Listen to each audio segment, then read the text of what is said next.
Bom dia a todos. Antes de iniciar os nossos trabalhos, é uma prática nossa nos conectarmos com as esferas que trazem o amor, com os trabalhadores dessa casa. É fechar os nossos olhos e é pensar em Deus, essa figura cósmica que nos dá a vida, que nos dá a existência. É respirarmos fundo e pensarmos no nosso irmão maior, em Jesus, o governador dessa terra, o nosso Pai, aquele que nós podemos contar os nossos segredos, abrir os nossos corações, e que Ele estará sempre lá para nos amparar, para nos direcionar, para nos guiar. É nos conectar com os nossos espíritos protetores, agradecendo a eles todo o apoio que nos deram durante essa semana, para que possamos estar aqui hoje com o foco no amor, no aprendizado, para que possamos ter uma manhã de muito trabalho, de muita leitura, de muito conhecimento, a fim de fazermos um pouco aquela nossa reforma íntima que tanto falamos na nossa doutrina. Que assim seja. Bom, está prometido que eu vou no cinema essa semana, tá? Já estava engatilhando aí, depois dessa propaganda aí, né? Não tem como não dar vontade de ir no cinema assistir o Allan Kardec. Pessoal, então, novamente, bom dia. E hoje eu trago aqui para vocês um tema muito interessante, tá? Que eu andei estudando, graças a essa revista, agora eu vou fazer uma propaganda também, a essa revista maravilhosa, que é chamada a Revista Internacional de Espiritismo, tá bom? Que a gente acabou assinando ela aqui na casa, tá? Você pode assinar também pela internet, traz matérias super importantes sobre a doutrina, né? Então é bacana porque ela é uma revista, essa aqui é de fevereiro, ela traz várias matérias e vários assuntos, então fica mais prático, né? Às vezes você vai ler um livro, você gosta mais de ler por partes, então ler reportagens sobre o Espiritismo, às vezes é uma ideia bacana para você adquirir conhecimento também, tá bom? Essa revista, ela é de fevereiro, né, desse ano aqui, e eu tive a oportunidade já de trazer essa reportagem na quarta-feira à noite, tá bom? Então faz um mês e meio que eu passei também essa palestra na quarta-noite e estou trazendo aqui para os irmãos do domingo, né? Para a gente estar todo mundo sabendo do mesmo assunto aí. Pessoal, dentro dessa revista a gente tem um tema muito importante, tá? Eu já vi aí que muitas crianças estão vindo também no centro, e essas crianças são futuros o quê? Adolescentes, tá bom? Que, aliás, todos nós também já fomos. Então, nós vamos entender um pouco, quem fez essa reportagem foi o Adeilson Salles, e ele trouxe informações super importantes, baseadas na doutrina, de como entender o adolescente, tá? Como que o adolescente, essa que é uma fase de muitas transformações, o que está acontecendo com esse público hoje em dia, né? O que a doutrina ela pode trazer para nos ajudar a entender os nossos jovens, tá bom? E eu, como professor do ensino fundamental 2 e do ensino médio, eu tenho um contato diário com esse público. E eu venho aqui trazer para vocês, então, um pouco da minha experiência enquanto professor, junto com o Espiritismo. E vocês vão ver que é enriquecedor você entender a doutrina atrelada à adolescência, à infância dos dias de hoje. Tá bom? Vamos lá, como é que começa o nosso trabalho aqui? Pessoal, nós já sabemos, tá? Nós vivemos tempos conturbados. E nós, espíritas, sabemos por que nós vivemos tempos conturbados. Porque nós somos espíritos que ainda buscam uma iluminação. Nós estamos aqui, nesse planeta que está passando por uma transição, não é? Nós estamos passando de um planeta de provas e expiações, quer dizer, somos espíritos que estamos evoluindo há muito tempo, errando e acertando, então entre nós e nós, ainda temos muito o que desenvolver, temos muito o que, entre aspas, aí pagar, né, pelos nossos erros que cometemos durante nosso aprendizado, para chegarmos no planeta de regeneração. Então, gente, não é o Brasil. O Brasil, esse país aqui, olha, falar para você, não dá mais, viu? É um problema atrás do... Gente, são todos os países. Mas lá na Europa é muito melhor. Na Europa tem os problemas da Europa. A Europa está com o problema da imigração. A Europa tem o problema do nazismo. A Europa tem o problema... tem problemas econômicos também. Estavam com crise econômica até pouco tempo atrás. A Inglaterra vai sair da União Europeia, não vai. Eles têm guerras, eles têm as coisas deles também. E nós também temos os nossos problemas. Tá? Então, vamos parar de se vitimizar. A primeira postura nossa é parar de achar que nós somos vítimas. Nós temos uma parcela da contribuição de todos esses tempos conturbados que estão acontecendo. Está na hora de a gente bater no peito, assumir a responsabilidade e começar a trabalhar. Né? Bom, o que está acontecendo com os nossos jovens? Gente, acho que essa imagem, ela retrata bastante, né? Ainda mais na adolescência. A gente sabe quantas vezes... Eu me lembro também, quando fui adolescente, que já fiz muito essa cara para os meus pais que estão aqui hoje, né? Todo mundo já passou por essa experiência aqui.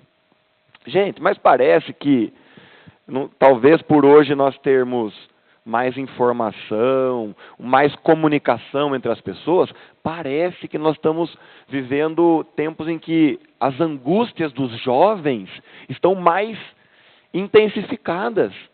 Está crescendo o número de jovens que estão sendo atendidos em psicólogos, jovens que estão precisando de acompanhamento psiquiatra. Tá? Eu trabalho em escola, a todo momento a escola está fazendo atendimentos com os pais, porque os pais muitas vezes não estão conseguindo encontrar a conexão que precisava ter com os filhos adolescentes. Tá? E isso mudou de uns 20 anos para cá. Me lembro que quando a escola, uns 20, 30 anos atrás, as questões eram resolvidas na reunião de pais, não era? Tinha reunião de pais no fim do bimestre, agora não. As famílias buscam a escola diariamente. Tá? A equipe que atende pais em escolas estão atendendo os pais, os conflitos que acontecem em casa, vão parar dentro da escola.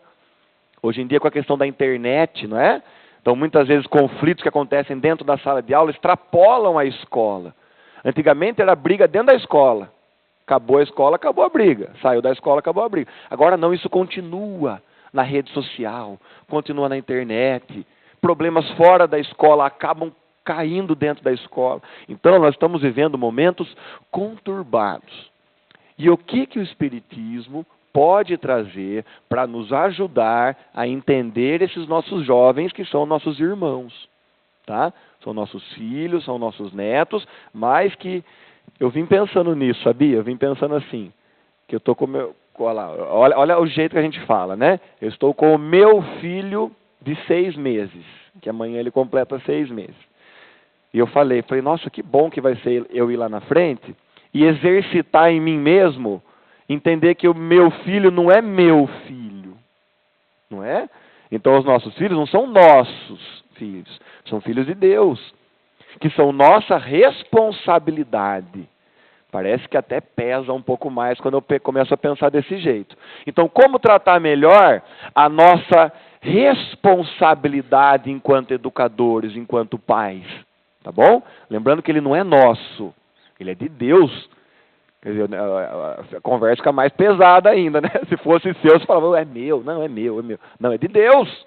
Você está criando de Deus. Deus emprestou para você, rapaz. Então está na sua mão. A responsabilidade pesa um pouquinho mais, né? Então vamos ver. O que traz aqui a nossa reportagem? Olha aí que bacana. Ele vai trabalhar, nós vamos trabalhar hoje, 4 aspectos em que os conflitos, o que mostram que os conflitos, na época da adolescência, eles, de repente, do nada, aquela criança era boazinha, brincava de futebol e abraçava e beijava a mãe, a avó e o pai, de repente ele é um rebelde. De repente a franja dele cresce e ele começa a usar a franja assim, não é? De repente aqueles fones de ouvido que agora não tem mais nem fio, você nem sabe quando ele está com fone ou está sem fone, né? Começa a entrar no ouvido dele e ele não te ouve mais. E ele não responde mais, começa a responder para você. O que está acontecendo? Vamos entender também, gente, um pouco do lado do que está acontecendo com esse espírito encarnado. Número 1. É nessa época, na pré-adolescência, que o espírito completa a sua encarnação. Tá? Então, segundo as leituras que nós fazemos, os estudos que nós fazemos na casa e na doutrina espírita, nós temos a informação de que, quando o espírito ainda é criança, até por volta dos 7 anos, ele ainda tem uma ligação muito grande com a espiritualidade. Tá? Então, dizemos assim que ele está muitas vezes ele recebe um pouco mais os estímulos do mundo espiritual. Então, quando a criança está irritada, ela consegue receber dos irmãos que estão auxiliando elas um pouco mais diretamente aquelas energias apaziguadoras. É o momento em que o jovem, essa criança, ela não tem ainda muita noção do que é que ela está fazendo, as suas ações, né? Então, quando dá 7 anos, fecha esse ciclo. E a gente pode dizer que aí sim acabou a encarnação, a reencarnação, né, ela está encarnada, aquele espírito está encarnado. E ao mesmo tempo, então, que ele completa, é como se ele acordasse, se ele se despertasse e começasse a ter entendimento das suas ações. Ele começa a olhar o mundo, gente, de uma forma mais crítica. É como se ele tivesse acordado. Ele passou por uma fase de infância que ele está aprendendo. Ele está tão ocupado em aprender a andar, em aprender a comer, em desenvolver as suas habilidades motoras, que, de repente, quando completa as habilidades motoras, acaba a encarnação, vem o mental. E agora? O que eu estou fazendo aqui? Então, esses são meus pais? Tá bom. Mas ele começa a olhar para os pais dele e começa a ver que os pais dele são pessoas normais, iguais às outras pessoas. É o fim daquele sentimento de que o pai é o super-herói dele, que acontece na infância, né? E isso, muitas vezes, pode deixar ele revoltado. Por quê? Porque ele pode ter passado a infância inteira ouvindo do pai uma coisa e da mãe. Olha a responsabilidade dos pais também. Por quê? Ele pode ter passado a infância dele ouvindo do pai dele uma coisa. Vamos fazer o bem, não vamos poluir. Aí ele cresce, começa a entender as coisas e vê que o pai dele faz tudo ao contrário. Que o pai dele fala uma coisa e ele faz outra. Não vamos fazer coisa errada. De repente ele cresce, ele entende que o pai dele tem os defeitos dele. Igual todo mundo também tem. Nós não estamos aqui para criticar os defeitos. Porém, é aí que ele começa a se rebelar. Ele fala, mas se você pode falar palavrão, por que eu não posso? Né? Se você pode utilizar o álcool, por que eu não posso? Por que você fala uma coisa e faz outra? Então, para a gente, para nós, os educadores, os pais, né, ter um alinhamento entre o que eu falo e o que eu faço é o básico. Para quando chegar nessa fase, ele não ter motivo para poder te confrontar nesse sentido. É claro que nada justifica essa postura, né, gente? Existe toda uma educação que nós não podemos deixar que uma questão como essa perdure por mais de alguns segundos. E rapidamente nós temos que tomar uma providência em relação a isso, né? Explicar que ele não pode reagir desse jeito. 2. Então, primeira coisa, o jovem, o pré-adolescente, ele acaba de se encarnar, ele se desperta para o mundo e ele começa a criticar, a olhar com um olhar crítico o seu redor. E se nós não estivermos preparados para mostrar um ambiente correto para ele, vai ser um problema. Quem criou esse problema número 1? Quem criou? Muitas vezes somos os próprios pais. Número 2, quem mais que deixa esses jovens tão conturbados? Aí tem uma questão, gente, hormonal, né? Tem uma questão biológica.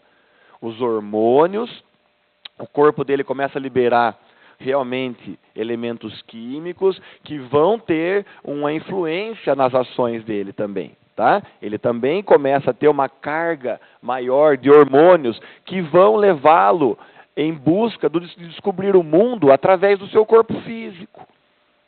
Eles querem sentir. Eles querem sentir prazer, né? Que é uma coisa normal, todos nós passamos por isso. Ele quer sentir prazer no outro, então é o momento que vai começar namoro, né? Que vai começar esse tipo de coisa. Ele começa a querer sentir prazer, que ele começa a ver nas novelas e sei lá mais aonde, que algumas substâncias dão prazer. Ele começa a ver que o álcool pode dar prazer, de acordo com o que ele enxerga. Ele pode ir para o caminho das drogas. Então, nesse momento, é um momento super importante, tá? Existe, pessoal, não é porque tem os hormônios que justifica ele fazer tudo errado, não é isso. Porém, começa junto com esses hormônios, que é uma fase natural de descobrimento, a cobrança dos colegas. Começa uma cobrança social, né? Na escola, entre os amigos, começa aquela cobrança em relação ao beijo. Tanto que todo mundo aqui sabe o que é BV, né? Que é boca virgem. Então é uma sigla aí que começa a acontecer entre os jovens. Ah, você não beijou ninguém ainda, então você é BV e não sei o quê. Né? Então um tipo de bullying que a gente fala hoje em dia, né? Que acaba fazendo com que muitas vezes o nosso jovem, se ele não tiver uma base estruturada desde a infância, se ele não tiver com uma família legal, na hora que entrar esse confronto em cima dele, ele vai para aquilo que os amigos falam. Né? Por quê? Porque ele não tem nada para confrontar. Peraí, eu vou fazer isso, eu vou atrás dessa droga, mas nossa, mas meus pais estão em casa me esperando, falaram, me trouxeram aqui, sabe, me explicaram que isso não faz bem. Então, olha pessoal, muito obrigado aí, mas eu não vou, pode ir vocês que eu estou aqui, vou ficar esperando aqui. Então o que acontece? Nós estamos num momento em que essa cobrança social, ela vai se concretizar ou não, dependendo muito da base que ele teve na infância, da base da família. Tá bom? Olha lá, sobre namoro, bebidas, drogas. E olha essa imagem, gente. Olha que imagem pesada, não é meio? Todo mundo na cabeça do jovem. Nós temos que entender os nossos jovens também, gente. Nós temos que parar e ouvi-los. Não temos que chegar e desliga o celular aqui. É o contrário. Peraí, o que você faz no celular que você fica tanto? Mostra para mim. Ah, você está na rede social? Quais redes sociais você tem? É obrigação do pai saber hoje em dia, da mãe, quais redes sociais existem, em quais redes sociais o seu filho está se comunicando. O pai tem a obrigação, e o filho também tem a obrigação de mostrar o seu celular para o seu pai, para sua mãe. Quem comprou o celular foi sua mãe, não foi você. Você pode abrir, a hora que seu pai falar, eu quero ver o seu celular agora, eu quero ver com quem está conversando. Pode abrir para mim a conversa aí. Ah, interessante. Tá? Então é sobre isso que vocês conversam? Ótimo. Você tem que invadir, gente. Os nossos filhos não têm, eu vejo isso nas escolas. Os nossos filhos não têm maturidade para usar rede social sozinhos. Eles precisam sempre estar acompanhados.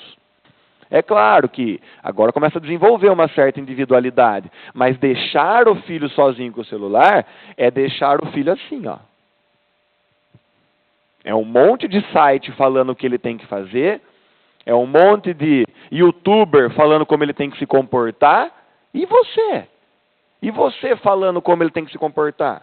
E toda a sua história que você passou para ele, o youtuber passa por cima, meu amigo. Ele não quer saber. Né? Então, controlar o tempo de uso de celular. Você fica quantas horas com seu filho? 2, 3 horas por dia, você chega do trabalho cansado, o outro está... se você deixar, ele fica 10 horas no celular. É 10 horas contra 2 horas. Quem que ganha? 10 horas. Então, a gente começa a ver nas escolas comportamentos que a gente sabe que não é da família. A gente fala, nossa, mas essa criança, eu conheço os pais. Os pais dessa criança, com certeza, ensinaram para ele. Da onde está vindo? Outras influências. Então, gente, é um momento que a gente está vivendo hoje, que essa tecnologia vem para ajudar, mas pode vir para atrapalhar. Ficar de olho. É normal eles terem comportamento de descobrimento do prazer, porque é hormônio. É uma fase de descobrimento. Agora, temos que estar juntos. Temos que estar acompanhando. Tá bom? Olha isso aqui. ele embaseia tudo que eu estou falando, gente. Não é que o Adeilson achou e ele escreveu. Está baseado na doutrina espírita. Encontrando no Livro dos Espíritos, pergunta 383. A importância da educação na infância. Olha só a pergunta que o Allan Kardec, né, que no filme, acredito que a gente vai ver ele construindo o Livro dos Espíritos. Qual? E aí que está o lance do Allan Kardec, né? É fazer a pergunta que ele fez. É saber perguntar. Acho que a gente pode pegar isso aqui, essa questão dele. Aliás, ele era um professor, né? Ele era um pedagogo. Entendeu? Então, por quê? Então, ele sabe fazer a pergunta certa. Se você faz a pergunta certa, você tem a resposta certa. Se você faz a pergunta errada, você tem a resposta errada. Então, os pais têm que buscar fazer a pergunta certa para os seus filhos. Porque dependendo da pergunta que você faz, em vez de você chegar perto do seu filho, você afasta ele de você. Então, tem que medir as palavras, tem que buscar, tem que estudar também o dia a dia, tem que saber a pergunta certa que eu tenho que fazer. O jeito certo de fazer a pergunta. Quais palavras eu estou usando? O tom de voz, né? Eu não preciso gritar, mas eu tenho que usar um tom de voz de autoridade. Para ser autoridade, você não precisa ser autoritário. É diferente. Você é autoridade, você não é amiguinho do seu filho. Você é o pai e a mãe do seu filho. Você é o professor do garoto, da garota. Então, você é autoridade. Mas a autoridade também, ela é conquistada. Né? Todo mundo aqui no mundo adulto, quem aqui já teve um chefe, por exemplo, que você olhava para ele e falava, puxa vida, não. Ele só é respeitado ali porque ele está no lugar de chefe. Mas eu sei mais do que o meu chefe. Como é que fica a autoridade desse chefe? Né? Então nós temos que valer da nossa autoridade. Nós temos que nos comportar bem para poder apontar para ele, ó, eu faço assim, por que você está fazendo assim? Aí esse é o jeito certo. Então, gente, está no momento de nós refletirmos. O que Allan Kardec pergunta para os espíritos? Qual, para este, a utilidade de passar pelo estado da infância? Por que é importante a infância? Resposta. Encarnado com o objetivo de se aperfeiçoar, o espírito, durante esse período, é mais acessível às impressões que recebe. Por que é importante a infância? Essas crianças que estão aqui do lado, aprendendo. Porque quando ele é criança, ele absorve tudo. Ele não confronta você. Você percebe a diferença de uma criança e um adolescente? Então tem que aproveitar a infância e enfiar na cabeça dele tudo que é bom, tudo que é correto, tudo que é moralmente aceito, para quando ele chegar na adolescência, e quando ele chega na adolescência acontece isso aqui, ó. Olha o número 3. Quando ele desperta, quando ele encarna de vez, com 7, 8, 9 anos, tudo que ele foi aprendendo na infância está guardado na mente dele, ok? Nessa encarnação. Mas quando ele dá esse despertar na adolescência, o que acontece? É como se ele voltasse com todas também as suas experiências do passado. É como se ele acordasse o espírito que ele é das vidas passadas. E o que vai acontecer na mente do adolescente? Essa disputa aqui, ó. Vai acontecer que ele vai trazer, vai subir na mente dele tudo que ele já foi no passado e tudo que ele acabou de ganhar aonde? Na infância dessa encarnação. Então chega o momento do jovem trocar como é que eu posso colocar aqui? Os valores antigos pelos valores novos que ele começou a aprender aqui. Olha a importância de uma infância bem feita para chegar na adolescência, ele tirar aqueles valores ruins que ele tinha das vidas passadas e incorporar os valores da família nova. Tá? Então, lembrando só aqui que esse desenho eu consegui na internet lá, mas ele não representa no espiritismo, né? Nós sabemos que o bem e o mal, primeira coisa, olha que palavras bonitas de Buda. O bem e o mal não existe. O que é bem e o que é mal? O que existe é o conhecimento e a ignorância, né? Então, aquele cara é mau, é um assassino nessa vida, está preso, ele fez atitudes ruins, porém, ele fez isso por ignorância.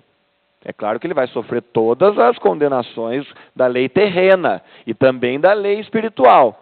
Porém, a partir do momento que esse ser se ilumina, ele ganha conhecimento, ele vai começar a escolher novas ações, né? Inclusive a palavra aluno significa sem luz. Luno é luz e a significa sem.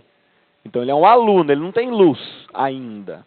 Ele ainda não tem conhecimento, ele está aqui para aprender, né? Então luz nesse sentido é conhecimento. E luz, ó que coisa, então luz é conhecimento, né? Então Jesus, aquela luz que vem, aquilo também é conhecimento, são sinônimos, né?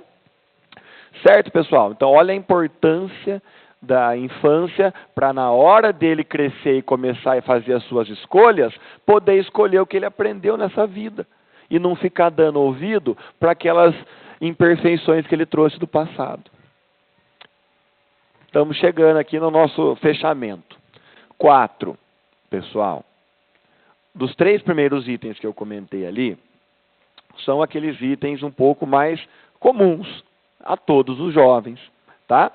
Agora, nós vamos encontrar aqui, gente, nesse número 4,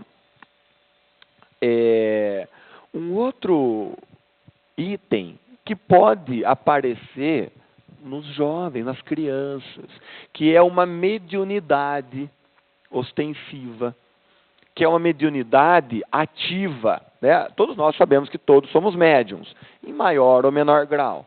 Todo mundo sente, todo mundo aqui já sentiu sentiu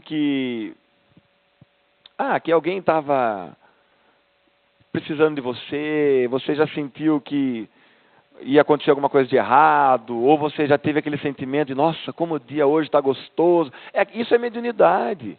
Somos nós interpretando as energias do mundo físico, do mundo espiritual. Porém, a mediunidade ativa, ostensiva, é aquela mediunidade em que alguns de nós trouxemos nessa encarnação de podermos enxergar irmãos desencarnados, de podermos ouvir irmãos desencarnados, sentir o cheiro, ou sentir a energia, o campo magnético da pessoa. Isso, eu não sou médium ostensivo, então eu não tenho essa percepção. Mas não preciso sentir uma coisa para entender aquela coisa.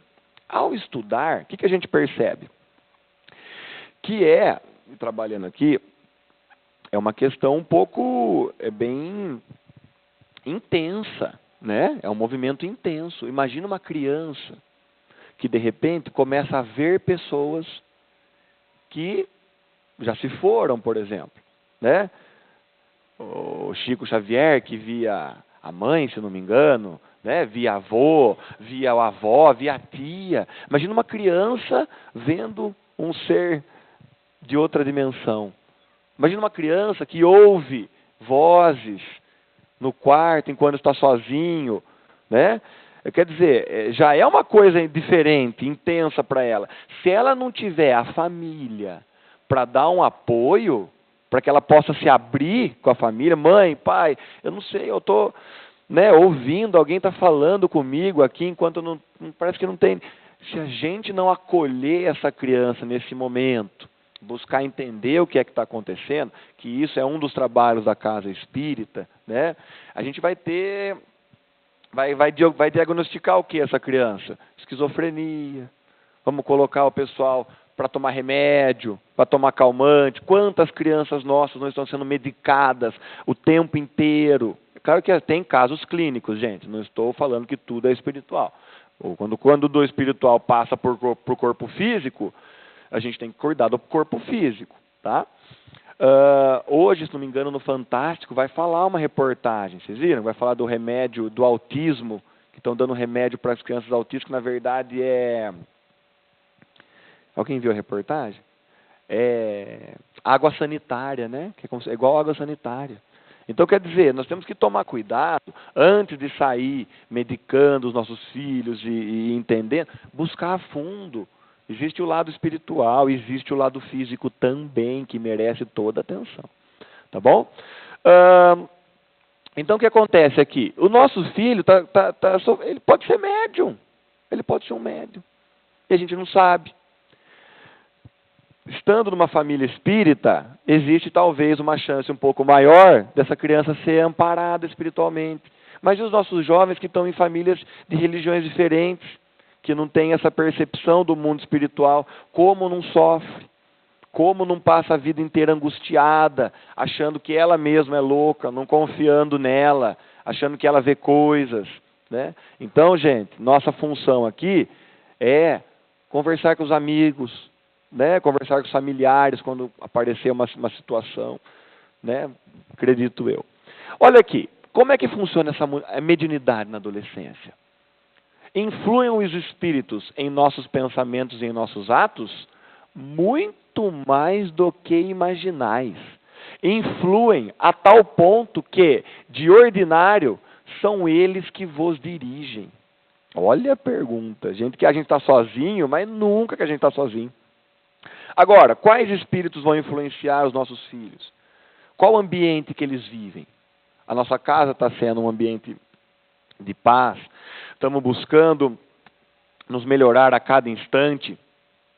Estamos orando, elevando o nosso pensamento. A gente sabe que no Espiritismo o Evangelho no lar é uma ferramenta bacana para ter uma comunhão entre as pessoas do lar. Se estamos num lar que está com a vibração positiva, irmãos, ó quem que vem visitar nossos filhos.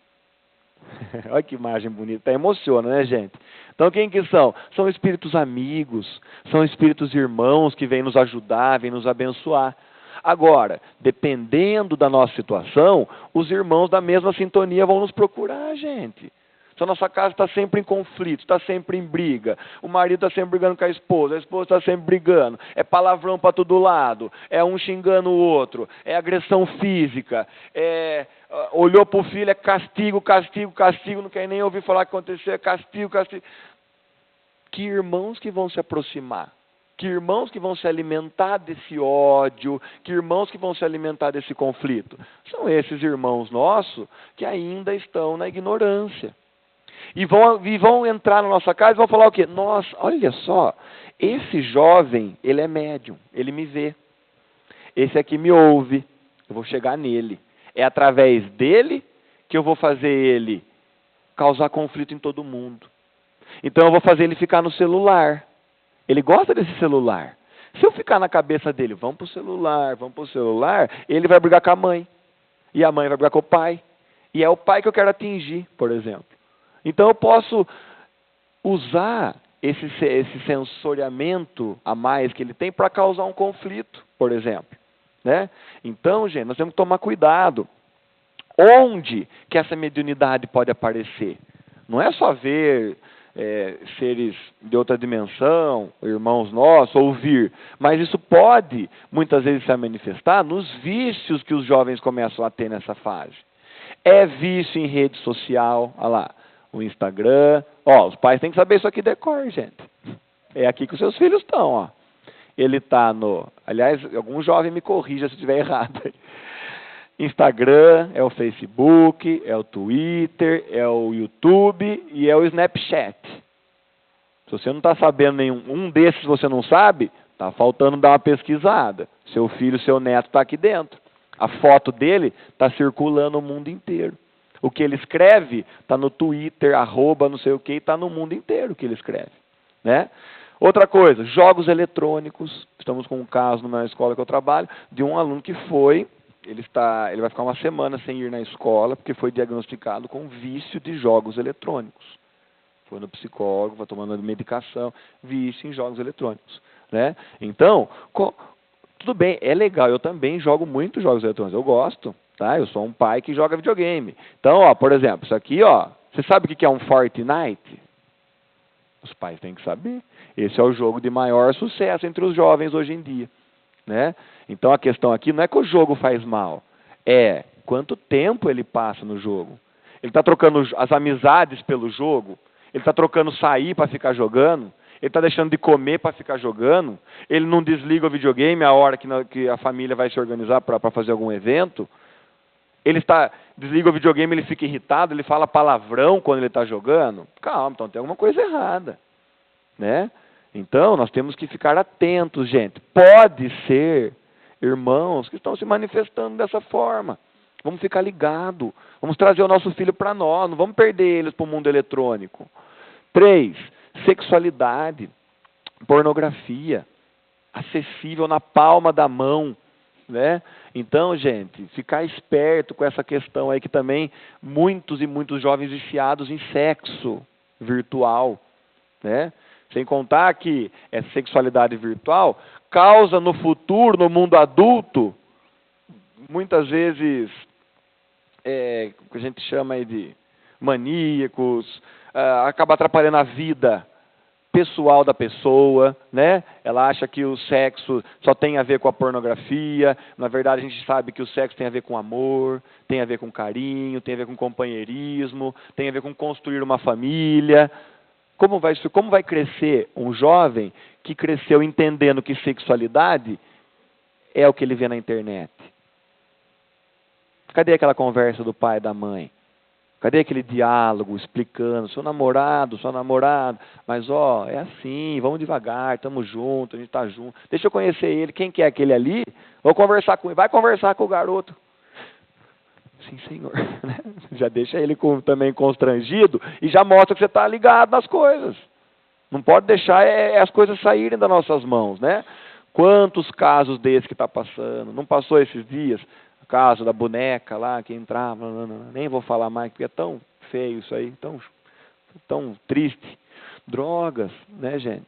E é o seguinte, hein, gente? Isso aqui não tem classe social, não tem cor de pele, não tem região da cidade, não tem menino, menina, não tem nada. Pega todo mundo. Toda a classe social está envolvida nisso aqui. Beleza? O que a gente pode fazer para isso aqui? Desculpa. Antes disso, Léo. Ai, desculpa. Não, é só ir só no vídeo lá, Léo. Aqui, pessoal, vou passar um vídeo muito bacana, nós vamos conversar sobre ele, para finalizar aqui.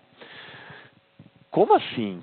Como assim os espíritos? Isso aqui é até para entender o espiritismo. Como assim os espíritos estão ao nosso redor? Como assim eles podem nos influenciar? Eles estão na nossa casa, eles estão aqui hoje conosco, tem um espírito guardião. Eu não entendo, eu não vejo, eu não sinto o cheiro, eu não... Como que pode ser isso? Não pode ser verdade um negócio desse. Observa que bacana a explicação que esse físico chamado Carl Sagan, quem conhece um pouquinho de física, ele trabalhou na NASA nos anos 70, 80, 90, faleceu há uns 15, 20 anos atrás. E qual que é a beleza do espiritismo? Lembra que o espiritismo é um tripé? Ele é o quê? Ele é ciência, filosofia e religião. Carl Sagan, eu usei, olha que o espiritismo é lindo, eu já usei aqui uma frase do Buda, que não é do espiritismo. E agora eu vou colocar um ateu. Tá bom? Carl Sagan, cientista ateu, explicando dimensões. Os espíritos vivem em outra dimensão, mas que é aqui. Olha que bacana, gente. Ciência juntando com religião. Vamos ver aí, faz favor, Léo. Tirem a estrutura em grande escala do cosmos. Os astrônomos muitas vezes dizem que o espaço é curvo, ou que o universo é finito, mas sem fronteiras. Do que é que eles estão falando? Vamos imaginar que somos perfeitamente planos, eu digo absolutamente planos, e que vivemos, muito apropriadamente, na Planolândia, uma terra projetada e batizada por Edwin Abbott, um estudante shakespeariano que viveu na Inglaterra vitoriana. Todo mundo na Planolândia é, claro, excepcionalmente plano. Nós temos quadrados, círculos, triângulos, nós todos corremos por aí e podemos entrar em nossas casas e fazer nossas coisas planas. Bom, nós temos largura e comprimento, mas não temos altura alguma. Estas figuras recortadas têm uma altura mínima, mas vamos ignorar isso. Vamos imaginar que são absolutamente planas. E neste caso, nós temos noção, nós, moradores de Planolândia, de esquerda e direita, de frente e trás, mas nunca ouvimos falar de embaixo e em cima. Bom, vamos... Olha que interessante isso aqui. Ele está dando um exemplo que se o mundo for, que existisse um mundo chamado Planolândia, em que só existissem duas dimensões. Então, o que são essas duas dimensões? É largura e comprimento, tá bom? Então, aqueles quadrados que vocês estão vendo, eles têm largura e comprimento. Eles não têm o quê? Altura. Então, por exemplo, quando você vai num filme, põe o óculos 3D, por que o filme vira 3D? 3 dimensões. Porque você põe o óculos e parece que ele tem profundidade. Se você tira o óculos, por exemplo, essa placa, ela tem 2 dimensões. Ela tem comprimento, largura e comprimento. Ela não tem... Eu não consigo entrar aqui dentro dela. Eu não consigo profundidade. Então, uma dimensão, 2 dimensões. Isso aqui é uma coisa em 2 dimensões. Nós vivemos num mundo de quantas dimensões? De 3. Nós temos altura, largura e temos profundidade. Certo? O que ele está falando? Só que vamos imaginar que a gente vive num mundo de 2 dimensões. Certo? Você só tem largura e profundidade. Olha o que ele está falando. Esses quadrados, eles só sabem ir para frente, para trás, para a esquerda e para a direita. Para esses quadrados não existe cima e baixo. Porque eles são tudo chapado no chão. Você está entendendo? Agora passa isso para a nossa experiência. Nós vivemos num mundo de 3 dimensões. Só porque a gente não vê o cima e baixo ali, é porque não existe para cima e para baixo? Existe. Existe uma 4ª dimensão, que é onde os nossos irmãos estão aqui agora conosco, nos ouvindo, nos vendo. E a gente não consegue vê-los, porque nós estamos presos em 3 dimensões. Mas existe uma 4ª dimensão, 5ª, 6ª, existem infinitas dimensões que a gente ainda não entende. Né? Então, continua o vídeo para a gente entender essa ideia. Olha que bacana. Que cheguei a Planolândia, pairando sobre ela uma estranha criatura tridimensional que, estranhamente, parece uma maçã. E essa criatura tridimensional vê um quadrado atraente e de boa aparência, o vê entrar em sua residência e resolve, em um gesto de amizade... Olha essa maçã. Ela é um ser de 3 dimensões. Ela tem uma dimensão a mais. O que ela pode fazer? A maçã está voando? Ela está voando, não está? Ela está se deslocando numa dimensão que quem está no quadrado não entende. Ela está voando. Ela consegue ver dentro dos cômodos. Porque enquanto os cômodos só tinham frente para cá, na verdade existe uma outra dimensão. Então, os nossos irmãos espíritos, eles estão em todos os lugares que nós estamos. Eles podem atravessar a matéria, eles podem estar conosco, eles se locomovem de jeitos que a gente nem imagina. Para um quadrado desse ver um negócio desse voando, o que acontece se um quadrado vê uma maçã dessa, 3 dimensões? O que acontece com o quadrado? Tem um ataque do coração. Fala, Jesus, estou louco, meu Deus do céu, o que é isso? Estou vendo coisa. É o que acontece com a gente quando entra em contato com os nossos irmãos da outra dimensão. A gente fica totalmente chocado, porque a gente não está entendendo, não estou vendo, não estou ouvindo. Não é uma voz que está falando dentro da minha cabeça. Como é que alguma coisa está falando dentro da minha cabeça? Está falando, só que você não entende, porque nós estamos em outra dimensão. Continua, Léo, faz favor. De interdimensional dizer olá. Olá, diz a criatura tridimensional. Como vai? Eu sou um visitante da 3ª dimensão. Bom, o coitado do quadrado olha em volta, em sua casa fechada, não vê ninguém e, além disso, testemunhou uma saudação vinda de seu interior, uma voz de dentro. Ele, com certeza, está ficando preocupado com sua sanidade. A criatura tridimensional está infeliz por ser considerada uma aberração psicológica. Então ele decide entrar de uma vez por todas em Planolândia. Bom, uma criatura tridimensional existe em Planolândia apenas parcialmente. Só um plano, um corte transversal dele pode ser observado. Então, quando a criatura tridimensional chega à Planolândia, só os pontos de contato podem ser vistos e nós vamos representar isso molhando a maçã nesta almofada de carimbo e carimbando essa imagem em Planolândia. E enquanto nossa maçã estivesse descendo, caindo em Planolândia, nós veríamos progressivamente.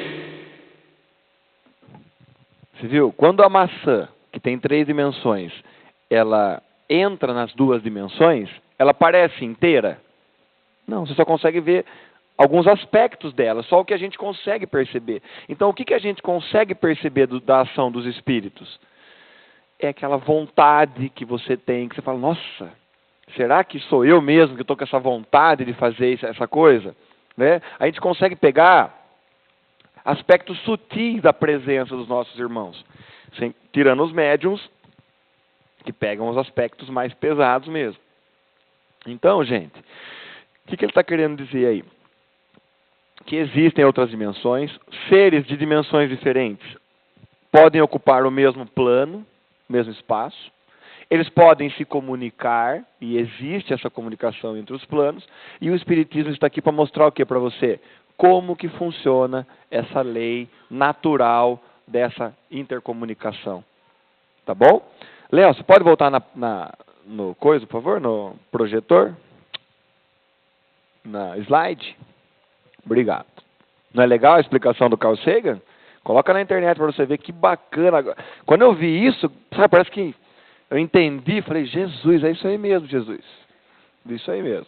Para acabar, então, gente, agora que a gente sabe de tudo isso, qual que é a nossa importância?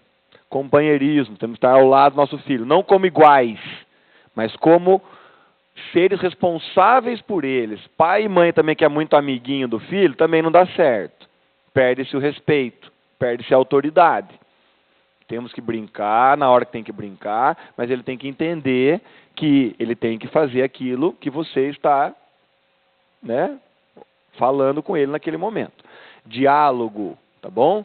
Pai e mãe também, que a gente está muito só mandando, sem explicar o porquê, e sem deixar ele explicar por que ele errou, como que ele errou, você também está criando aí uma angústia dentro da criança. Tem que ter limite, gente, né?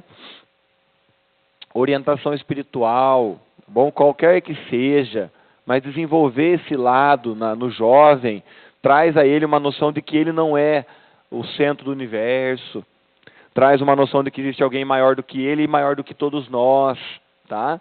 Então isso ajuda nos nossos comportamentos. Acompanhamento na escola, gente, aqui quem está falando é um professor de vocês, dos filhos de vocês, tá? Sem isso aqui, gente, vai desandar muita coisa dentro de casa. Porque daí é uma lição de casa que não fez, que foi um bilhete para casa, que vai gerar uma briga entre o pai, entre o filho, entre a mãe. Por que você não olhou? Mas quem olha a agenda é você. Por que você não olhou a agenda? E você, o que você fez? Para quê?